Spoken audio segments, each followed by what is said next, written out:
Right, good afternoon, everyone.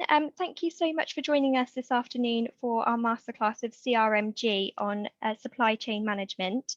I'm just going to allow 1 or 2 minutes for people to start joining us. And whilst people start to join, I'm just going to use this time to run through some of our housekeeping rules that we have for our webinars on Zoom. So just to let you know that you will be muted throughout today's masterclass, but please be assured that there will be an opportunity to ask our speakers some questions at the end of their presentations. So please do send those through to us using the Q&A box, and we'll be able to address those later on. Just also worth mentioning that hopefully everything goes smoothly today, but if you do experience any technical problems at all, please do raise those to us using the email address that's on your screen, which is support@CIISec, and we will then be able to pick those up for you and hopefully get everything sorted and get you back in. Another thing I just wanted to mention before I hand over to our speakers today is that we've had a great uptake on the webinar from non-members as well as CIISec. So I just wanted to say welcome to those of you who are joining us for the first time and who are not yet CIISec members. So on this slide, you'll see there's a little bit of information on who we are and what we offer. But just to mention that we do offer a wealth of other events aside from the masterclasses. And if you'd like to find out more about us, then please head over onto our CIISec website for some more information on what we're up to and what we're doing and everything like that. So moving on then, it's my absolute pleasure to introduce our speakers today. We're working with CRMG to bring you this masterclass on supply chain management.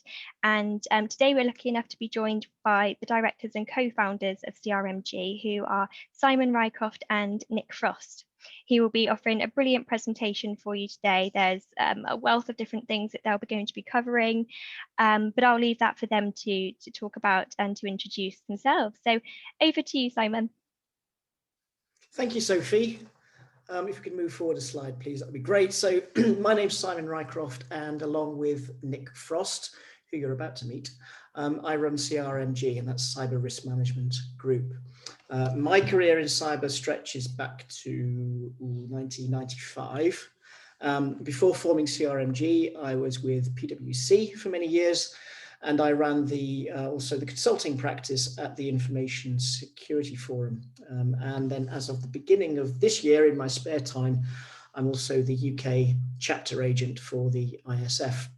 In terms of CRMG, we're all about applying seasoned, experienced brains to today's cyber risk challenges.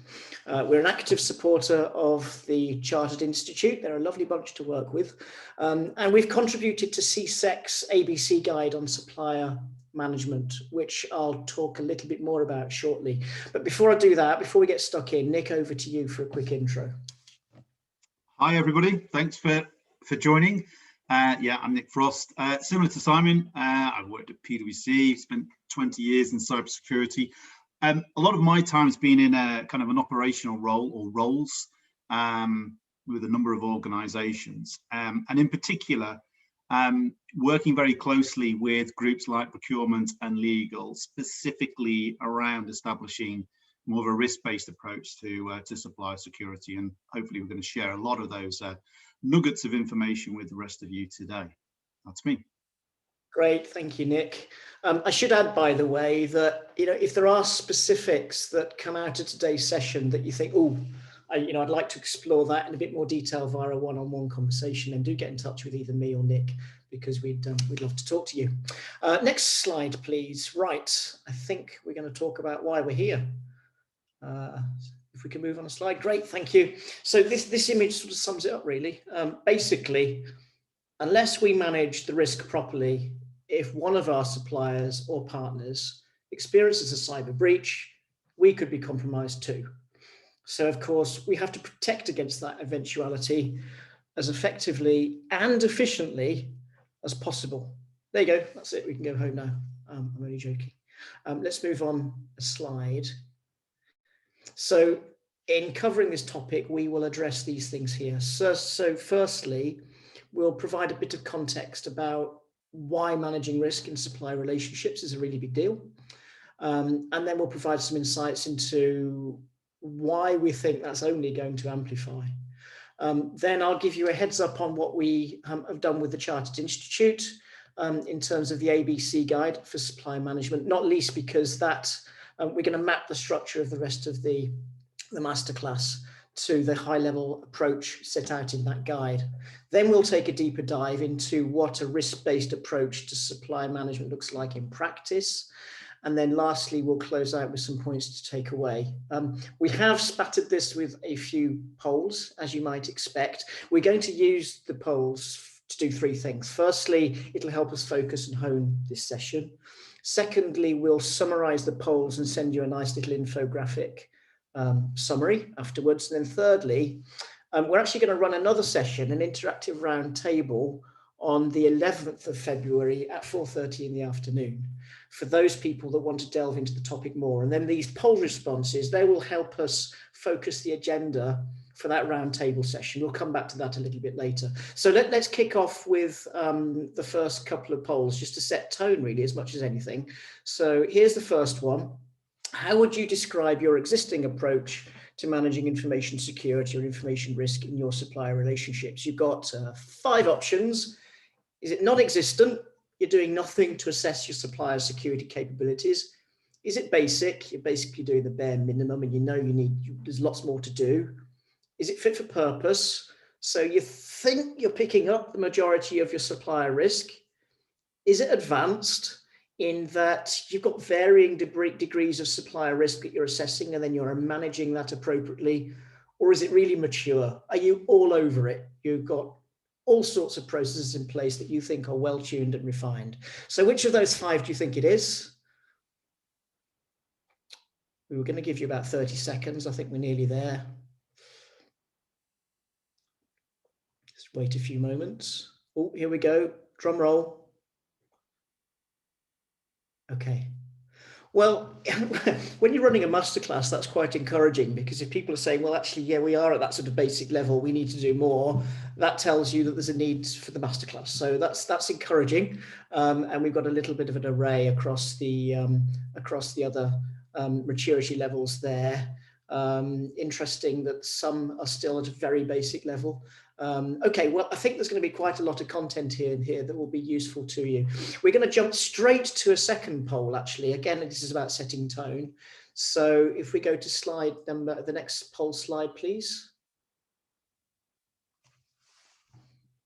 What are your main pain points then when it comes to managing supplier introduced risk?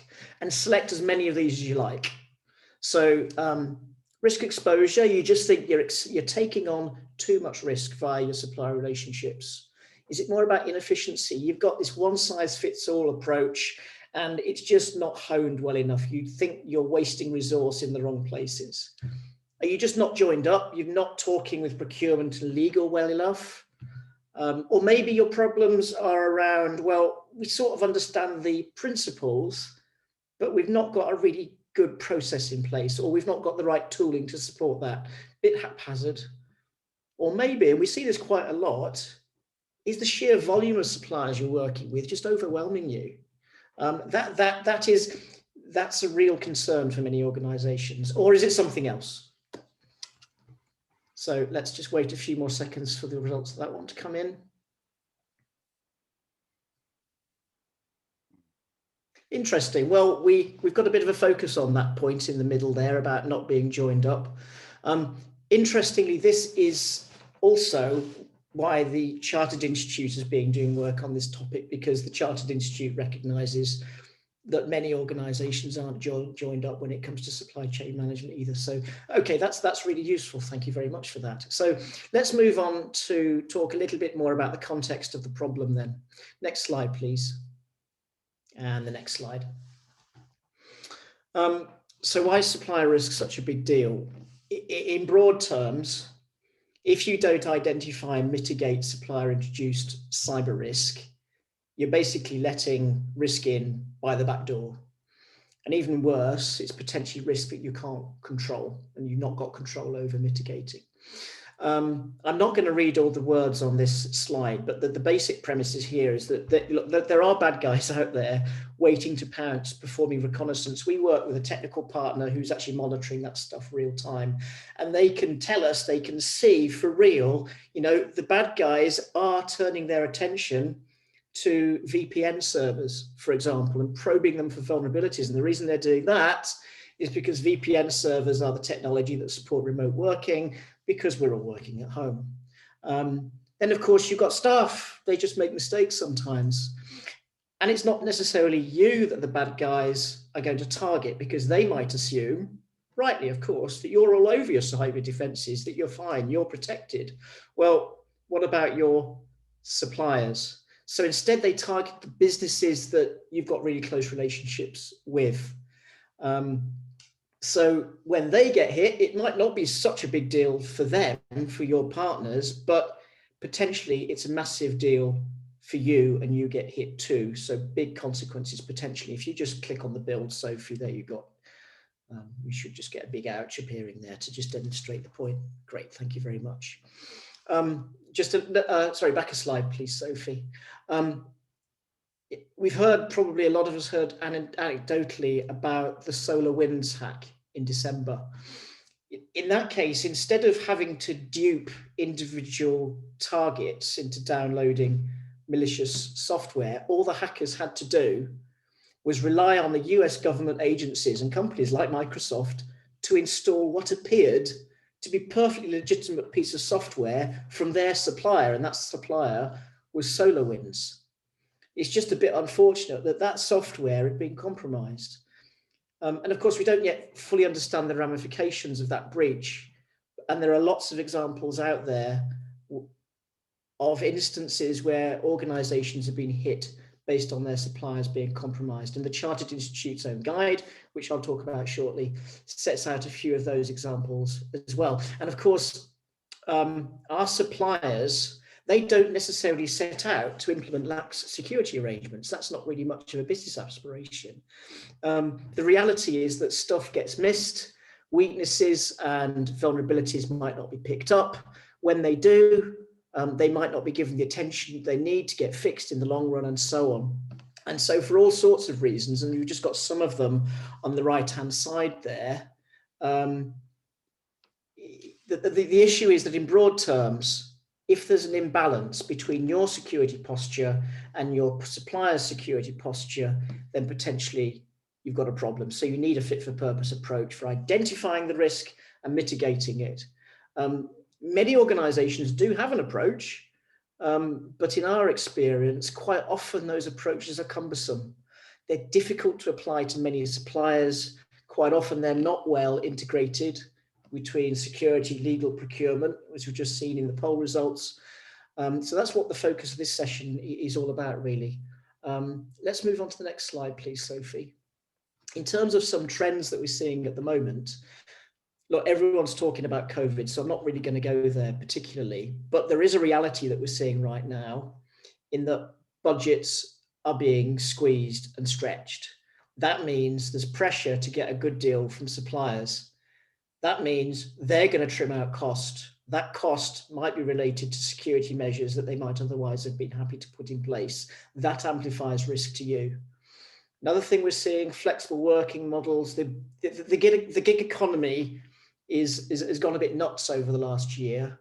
And there are small supplier contracts flying around all over the place. And the challenge there is that the smaller guys don't necessarily have very robust security mechanisms in place, nothing like the bigger partners that you might be used to working with. Innovation in itself can be a challenge. Again, businesses right now, they're all trying to steal a march on each other by introducing new innovative services to market, quite often online for obvious reasons. But fast innovation and security are typically not happy bedfellows. And security by design can fly out of the window when a business is under a pressure to rush new products to market. And that carries risks for their customers. So it's classic supply chain risk. Digitization, this is quite an interesting one. We're seeing this in sectors like oil and gas, for example. We do work with some of those organizations. They're pressing ahead with technologies to that introduce efficiency and reduce physical risk. And so as an example, if you're extracting oil and you put in place a device to calculate and monitor on-site drilling that's remotely controlled, that's really good from a reducing physical risk perspective. It's potentially not great from a cyber risk perspective. This point on cloud, cloud's also gone a bit on steroids in the last year as well, again, for obvious reasons, supporting remote working, realizing business efficiencies and so on. That carries potential risk. The point here is just because you're buying from one of the big players in the market doesn't necessarily mean you're going to get the security you really need for your implementation, and Nick will talk about that a little bit later. And then this last point, in general terms, suppliers are often seen as the soft underbelly via which organizations can be targeted. Next slide, please. Before I hand over to Nick, I just want to explain a little bit about the CIISec ABC Guide Initiative. Next slide. What are the guides? It's a new initiative. The aim is to explain big deal security challenges in a really straightforward way, and describing what can be done about those challenges. An idea is that the guides can be shared with non-security functions such as procurement, legal, HR, and so on, to help convey core principles. The first one's on supplier management. It addresses two key points from my perspective that'll help us for this session. If we go forward a slide, please. Firstly, if you're really going to achieve a fit for purpose approach to supplier risk management, these functions, legal, procurement, information security, have got to play nicely together. If you get it right, it makes much easier going down the road, because the end-to-end procurement becomes far more efficient and focused on the risks and the suppliers that matter most. And Nick will pick up again on that. And then one more slide from me. So this is a process, it's a basic generic procurement model that is set out in the ABC guide. What we did was we took that and then we overlaid on top of it the security activities that you'd apply at those stages. Sophie, if you just press the space bar to activate the build, that'd be great. So Nick's going to focus on each of these stages. Just one thing to note, stages 2 and 3, some organizations will do those the other way around, particularly if you're a public organization that has to send an RFP to the world at large before they can do anything really. And also, of course, you might not implement this from scratch. You're most likely to have existing suppliers that you need to assess and mitigate risk for. So you're likely to dip out in and out of these activities. The ABC guide addresses all this at a fairly high level. So what we're going to do now is to drill down a bit into these from the security practitioner's perspective. And with that, I'm going to hand over to Nick. Thanks, Simon. That's a good overview. Okay, so what we're going to do now is try and overlay, if you like, that risk vision across the procurement life cycle. I think it's important to highlight, you know, we're looking to evolve that. We're not looking to revolutionize it and rip it up and say to procurement, you know, you need to follow a cybersecurity based approach. No, that's not going to work very well. We're in the job of being able to support that procurement life cycle, and I'm going to bring some of those sort of hints and tips and experience to that. So if we jump on to the next slide, Sophie, thank you. So, okay, so we're at that initial stage where you know, where the stakeholders, the IT teams are all getting together, all getting very excited about this opportunity to, you know, to look at this this service that could be hosted or provided by a supplier. A couple of key points here. It's important really from a cybersecurity point of view. And again, if I could go back to sort of 15 years ago and try and, you know, rehash the blueprint, if you like, to how you could do this more effectively, there are a couple of things that I would suggest doing. And these are fairly simple, straightforward activities. It is important for this stage, just to establish that kind of dialogue, if you like, that discussion with the stakeholders about the need for understanding and appreciating what cyber risk looks like. And it doesn't need to be an over-engineered activity. In fact, it's not a good idea to do so because you've only got a limited amount of information at this stage. But you know what is absolutely fundamental is that message in the top right-hand box, which is to emphasize that yes, we can outsource a service and we can outsource a technology, you know, we can't outsource the risk. That still sits with us.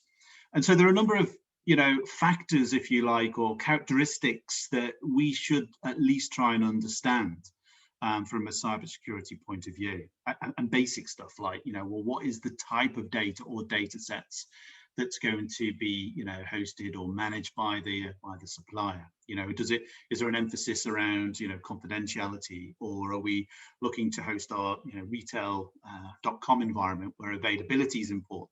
So there are just some nuances there at a high level that we should consider. A couple of other points here as well. I think it's really important to emphasize that if it is a new service, or even if it's an existing service, change will happen. So if it is a new service, certainly you can expect the scale of that service, if it is successful, to grow. So you could look at criticality of that service today, but it might only look at or contain, you know, 1,000 records, client records, but in, you know, a year or 2 years' time, that could be considerably larger. So, you know, the overall impact changes. So there are some aspects there that should at least get a discussion as part of establishing, you know, initially what that triage for the information risk landscape looks like. Okay, next slide. Once we've, if you like, you know, started to open the eyes of the stakeholders, and they start to at least recognize the need for, you know, for an information security aspects to be considered. The ideal approach, as Simon highlighted before, the ideal approach is start to identify those suppliers that you're looking to engage with. Now, they could be existing suppliers. They may provide the types of services you're looking for. It might be a completely different type of supply you've never engaged with. So a number of fundamental factors that we've got to keep a balance here. You know, from a business perspective, no doubt you're going to have the CFO, the CIO. They've all got their own particular requirements. The CIO is thinking about, you know, his or her bonus, and delivery, and timely delivery is fundamental. The CFO is making sure that that they don't exceed, you know, the cost that's been attributed, or the cost that we're estimating for this type of service. And obviously in information security, you know, we want to give as, you know, as objective a view as to what we think those cyber risks are. And all of this needs to be balanced. The good news is, I suppose, is that security these days is not so much the small dot on the radar. You know, we were 10 years ago, but it's now, you know, it's now being taken a lot more serious, you know, than it has been in the past. But there are a number of different sources of information that we can use to help assess some of those suppliers quite early on. So if we jump to the next slide, and a lot of these are available to us all. You know, a lot of the big services or services out there, rating services, a little bit like, you know, Moody's and Dun & Bradstreet, for example, that look at sort of, you know, rating credit agencies. Well, we've got the same for providing a rating for cybersecurity. BitSight, for example, is obviously a key one. There are other sources of information out there. They might have suppliers that sign up to, you know, verification programs like the Cloud Security Alliance, where there's, you know, a range of different levels that demonstrates whether they've done a self-assessment, whether they've allowed auditing of their services. So there's a lot of good information that can help make a better informed view in terms of those types of suppliers that you should look to engage with. Ultimately, nothing's probably going to be as good as your own type of assessment. And I would say a couple of points here. A lot of suppliers have, you know, third-party attestations. Make sure that you understand, let's say, if they're, you know, ISO certified, that their statement of applicability covers the services that they're offering, you know, to your organization. That's often a common mistake that we see with quite a few clients. But anyway, there's a set of ideas and you know, sources of information that can help you start to make those informed decisions and identify those suppliers from a security perspective. Okay, next slide. Okay, so now we're on to the point in this process where we're now going to start working with the legal team, the procurement team. It's a gathering of elders, if you like, in the business to start formulating the RFP and the RFQ. This typically, as many of you have probably been through, it's a pretty intense period. You know, you're going to need to craft this RFP, RFQ, and to do so in a very, how can I say, unambiguous and very clear manner. It's essential to work on setting out your stall in terms of what security expectations you're looking for. You're not going to be able to provide oodles amounts of detail. You know, that's something you can cover a little bit later when you start to do your more detailed assessments, but you can start to paint a very clear picture about what type of security requirements you're expecting. Internally, you want to try and also understand in that RFP, when you're setting out your security requirements, what are the kind of nice to have and what are the mandatory requirements? That's a really important factor, because you know, you can set out your RFP. Very rarely have I ever seen suppliers come back and accept everything in that RFP. So it's important to start getting an idea in terms of which providers, which suppliers can meet your mandatory requirements and which can't. Just a sort of a hint and tip, something you really don't ever want to miss off an RFP and an RFQ is probably what we'd call a prenuptial agreement in the supplier relationship, if you like. It's absolutely vital that you have an exit strategy defined, and that you understand or you articulate how you want that exit strategy to excuse me, to happen. Now, we don't want to sort of paint a doom and gloom picture here, but you may end up in a situation where you decide to transfer your service or your data from one supplier to another.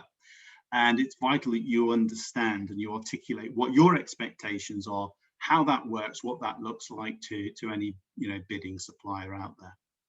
So at this point, we've got the RFP, we've got the RFQ in place, and then obviously it's a pretty intense period where typically 3 to 4 weeks to allow suppliers to come back, and ultimately you have then a series of questions and answers. And this is why it's important to focus on crafting your requirements very clearly, so you at least start to minimize a lot of those questions, and you're dealing with a Q&A for suppliers on very specific and niche areas of the security requirements. Okay, so if we move on to the next slide, I just want to highlight something that was mentioned earlier on here. As Simon mentioned before, we're seeing a big increase in fairly large-scale transformation programs across a number of our clients, specifically looking at cloud.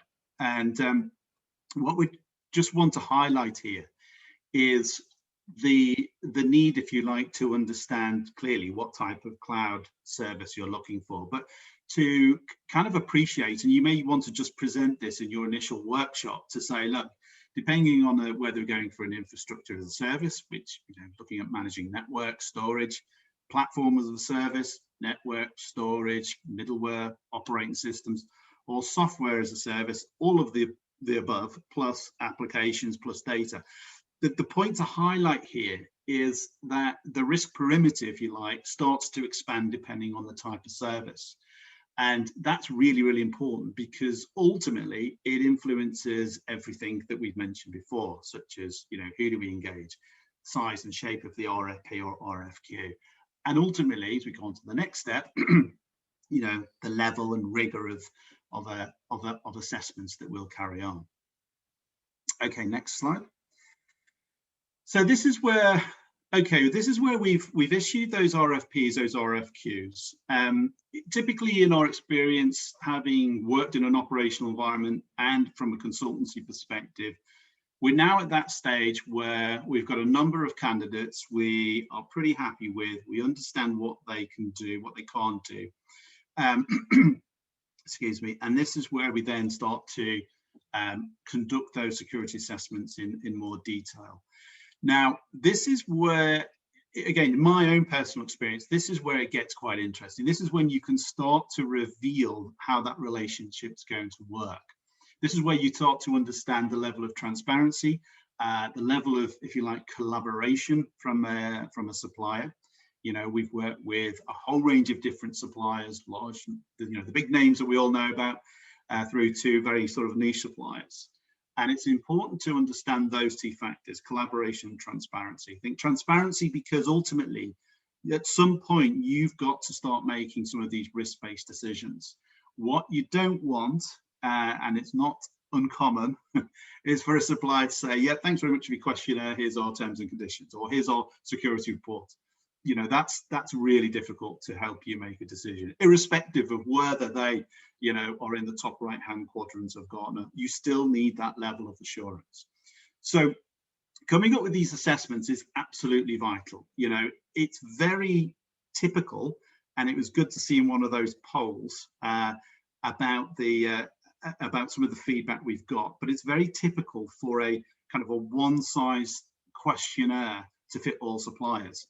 And I know, and I've seen a lot of these questionnaires, they've been added to over the years. The wording's not quite right. They're asking 2 questions within 1 question statement. And as a recipient of that questionnaire, it's an absolute nightmare. You know, you don't really know how to answer it. You don't know actually who I should go to in the team. So that becomes quite a protective activity for the supplier themselves. So what we want to try and do here is drive those questions based on our understanding, our concerns about the risk. So even if we take some of those characteristics or attributes of the service from step 1, you know, we focus on CIISec, you know, what the number of users, what type of data, you know, is there going to be a 4th party involved? You know, some of those characteristics can start to shape and should start to shape the questionnaire and the types of questions we want to ask. That then gives you a much more informed view in terms of then making a decision as to which supply, you know, you want to proceed with. Okay, so if we move to the next slide. Oh, it's a poll. Right, we've got another poll, so I'm going to jump in here. Right, poll for you. Which of the following best describes your approach for assessing your supplier's information security? Firstly, you don't do it at all. Secondly, you distribute a basic one-size-fits-all set of questions. Thirdly, you tailor your assessment based on the risk profile of the service. Fourthly, you rely on services that provide cybersecurity ratings of companies, or you do something else. So I'll give you a few seconds to answer that one.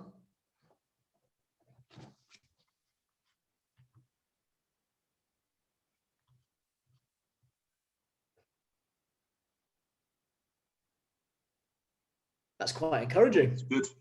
Okay, good. Yeah, Wow. that's really good. There's not much more to say.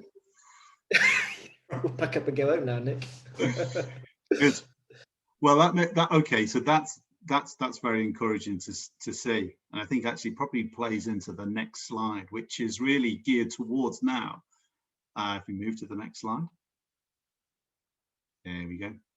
So if we are taking, or majority of you are starting to take this risk-based approach, you know, the next step here then involves the procurement and the legal team. Now, this is where I think information security can sort of become a little bit of a rock star, if you like. Now, let's just take a step back. Procurement, you know, when it comes to looking at clauses in a contract to do with SLAs, liability, insurance, payment process, you know, procurement are all over it.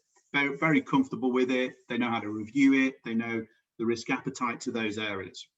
When it comes to information security, or usually what's, you know, classified as data protection still, they don't feel so comfortable. And I've seen some clauses in there, almost like a bit of a get out free clause, which is, you know, you'll protect data for our organization.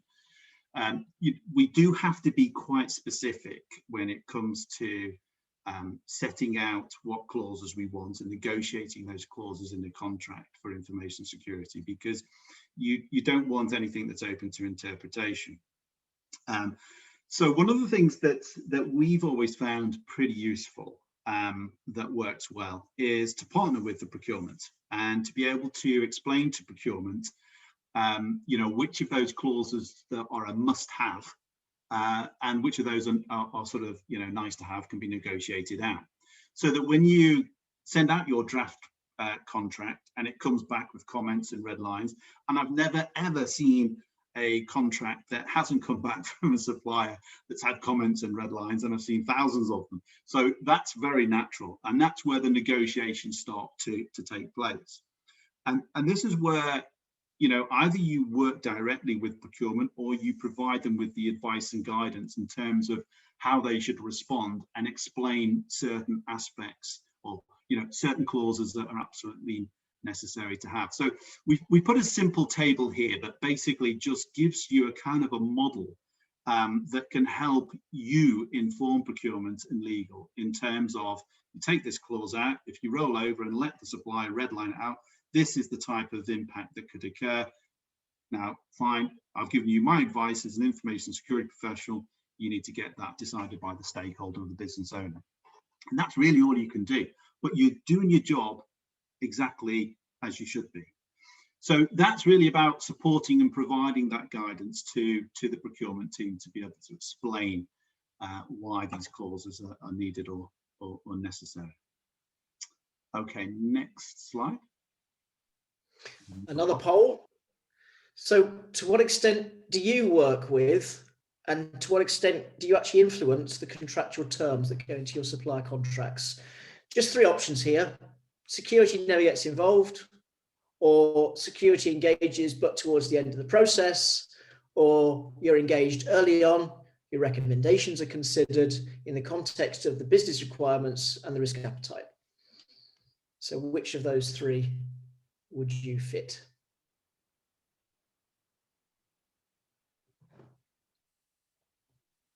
Just give you a moment.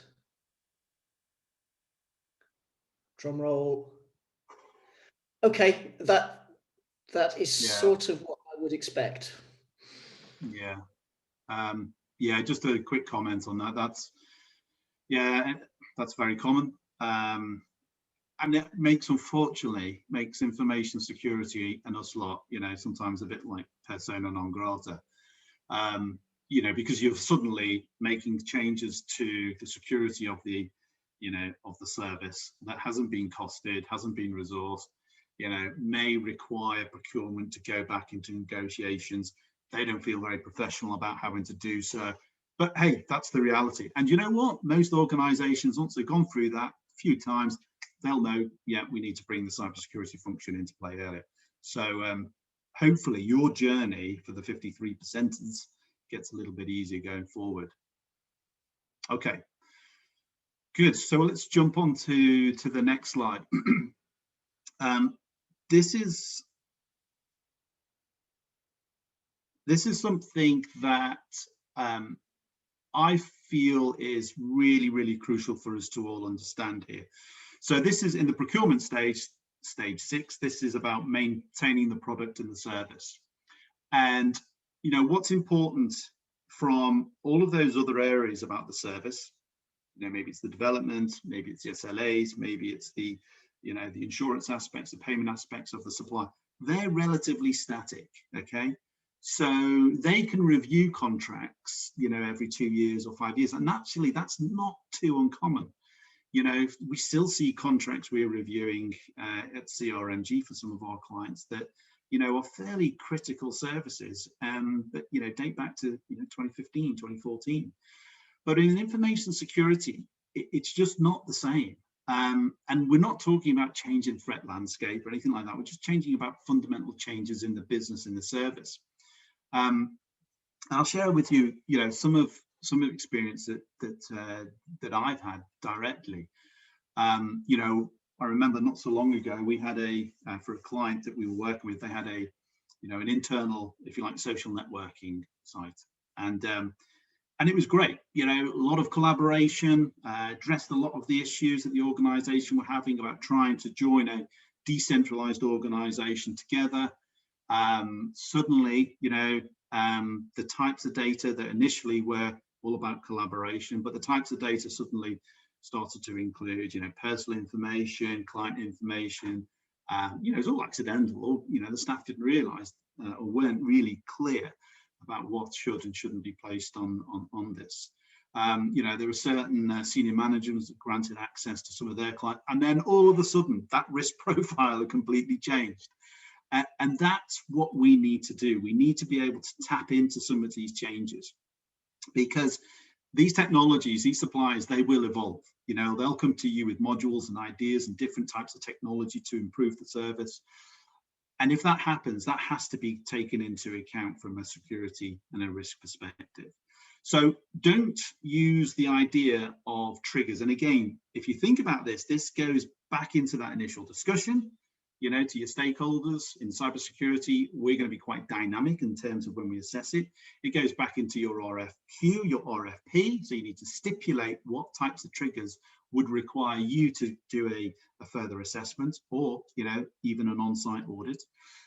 But it can't always be time-based. You can't always say every 2 years we're going to assess our critical suppliers. No, these are the types of triggers, and there are many more that should help you decide in terms of when a reassessment should take place. And so that's it. That's the end of what I've got to cover. And I think hopefully that covers a number of hints and tips. So back to you, Si. Yeah, back to me. So thank you, Nick.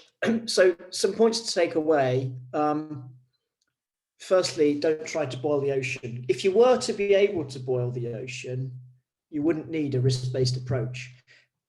A risk-based approach is as much about using your resources efficiently as it is about protecting the organization. They're both really important, because no good protecting the organization if you just, if you basically bog it down with ineffective process. Secondly, this point on criticality is really key. Focus on the criticality, focus on questions and right at the outset that will give you an indication as to how important the information involved in the interchange with you and the supplier is going to be. Don't forget, of course, about obligations around compliance, data protection, particularly personal information. But let that criticality drive how you handle the supplier relationship. And then only assess what you need to assess, because as Nick was saying, you can really upset some suppliers if you send them questionnaires that just aren't fit for purpose or overly voluminous. So shape your supplier security questions based on criticality. Think about using templates. So think about how you can fast track some of your processes by using, for example, templated sets of security requirements questions. And you can even template contractual clauses to an extent. If you work with legal to get that right, to line up criticality with security requirements, with required clauses for different levels of supplier in terms of risk and priority, then that's going to make life a lot easier further down the line. Let standards do the job for you if you can, because that can make everyone's life more straightforward, because everyone recognizes those standards and what they include. The point on collaboration pops up again. You know, collaborate from the start, inject security requirements from the start, because it will make life easier further down the line, and be as precise as possible with your requirements, because it can save pain. A point back onto contractual clauses: don't negotiate away the right to audit at a later stage unless you really, really have to. Because that again is going to give you a route to finding potential issues further down the line. And if that route is not open to you, you're in the dark a bit. So be careful about negotiating that away. And lastly, again, as Nick said, this isn't a one-shot activity. Risk changes over time, and you need an approach that can accommodate that. Okay, so let's move on to the final slide. So that's the content share element of what we wanted to cover today. Thank you, Sophie. Back to the the round table that we're going to run on the 11th of February. We'll open to Q&A in a moment, by the way. We are going to run this 11th of February, 4:30. So if today has floated your boat, and if you'd like to engage with us in a bit more of a discursive environment, we'd be really chuffed if you'd join us on the 11th of Feb. What we'd like to do, hope you're not going to get poll fatigue. We're going to ask you one more question to help just focus that round table a bit. So let's just pop that up, please. Thank you. Which of the 6 stages that Nick has walked us through this afternoon, which of those is really your prime area of focus when you think about supply chain risk management in the context of your business, and where you're feeling the pain and where you really think you need to devote attention? So we'll just give you a few seconds on that.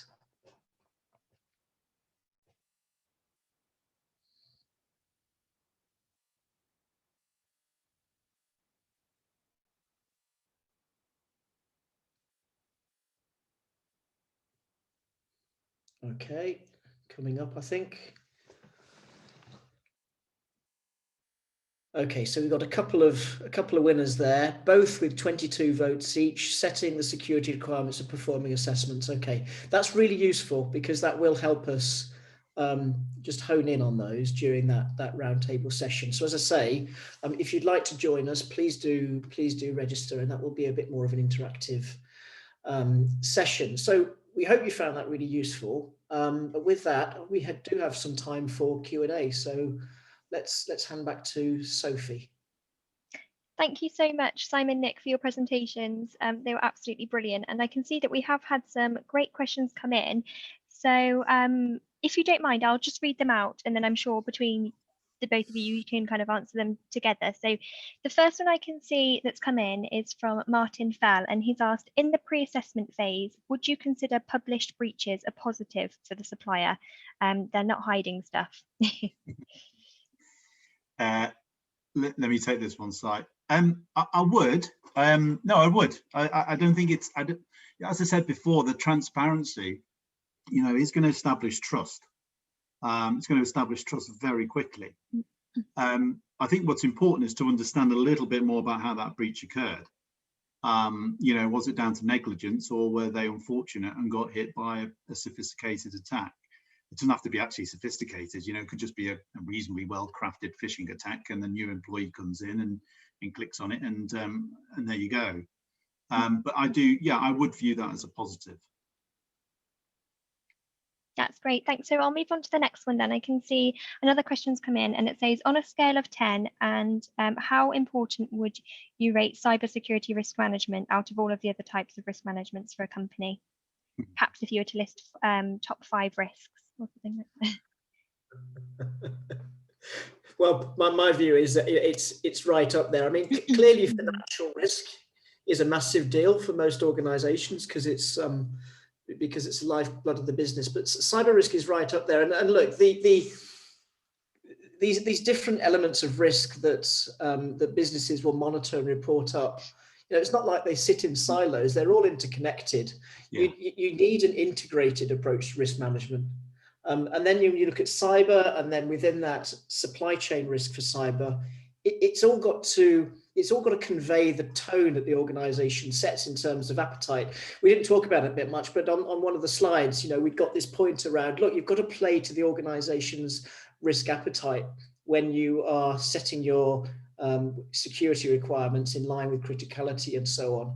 And it's all part of getting this language of risk consistent through the business, because cyber risk is massive.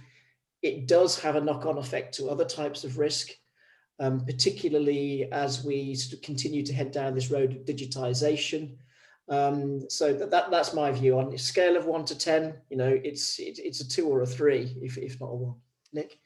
Yeah, I just want to add to that. I think if anyone hasn't seen the World Economic Forum Global Risk Report, it doesn't sound the most exciting document, admittedly.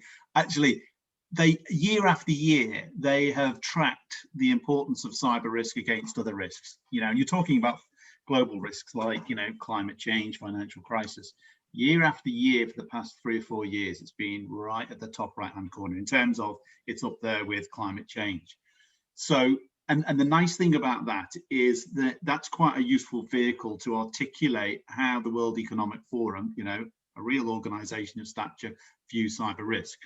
That could then start to lead into some healthy discussions around understanding the connectivity of cyber risk to these other different risk disciplines. This is where sort of tools like a business impact assessment comes into play, because when you're assessing potential impact of the results of a cyber breach, You know, a good business impact assessment should look at impacts to things like operational impact, change to the competitive nature of your business, legal, regulatory, financial impact.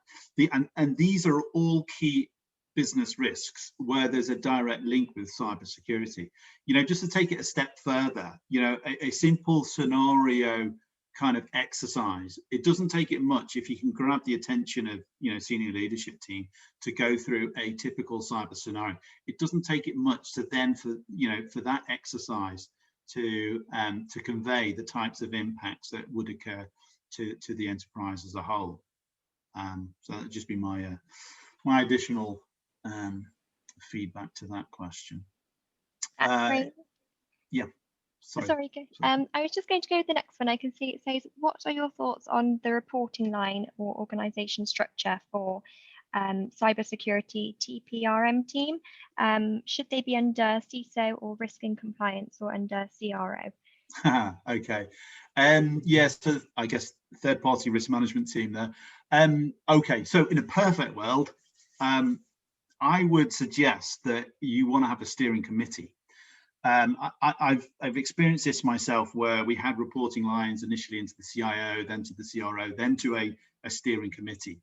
That steering committee was fantastic because you had a community of people that felt much more comfortable about making decisions that often were more accurate, often were made quicker than it would be to one individual. You're still going to have dotted lines with the CRO and the CIO, and you know that's not going to disappear and shouldn't disappear. But just to answer your question, that person's question directly, my suggestion would be a CRO, if that's the only option you've got. If you do have a steering committee, I would suggest that the third party risk management team should definitely engage and report to a steering committee as well. Just to add to what Nick's saying there are a lot of parallels between what you do in supply chain security and more broad principles in information risk assessment. You know, the concept of criticality, Nick was just talking about the importance of understanding the potential business impact should a breach occur. You know, all of that should really hang off a common model and risk language within the business. So wherever information risk sits, you know, there should be a close alignment with what we're doing in supply chain risk management as well. That's sort of the caveat really to what Nick is saying. But it's collaboration. You know, it comes back to that. You know, supply chain risk management will sit under in different places, and they can work effectively in different places. But it's that joined up approach, supported by a steering committee, ideally, that ends up really working. Absolutely, no, that's great. Another question I can see here is, how would you suggest handling big providers? Sorry, I didn't hear that very well, so could you repeat that? Sorry, the question was, how would you suggest handling big providers?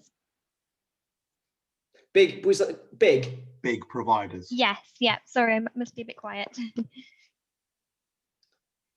Nick, do you want to? Yeah, sure.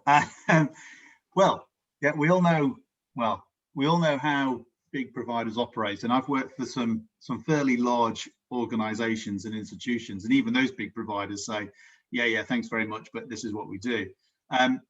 You know, these big providers, okay, so in my experience, they do have good security. We have managed to carry out, you know, audits and assessments on site for some of these organizations. They do have great security.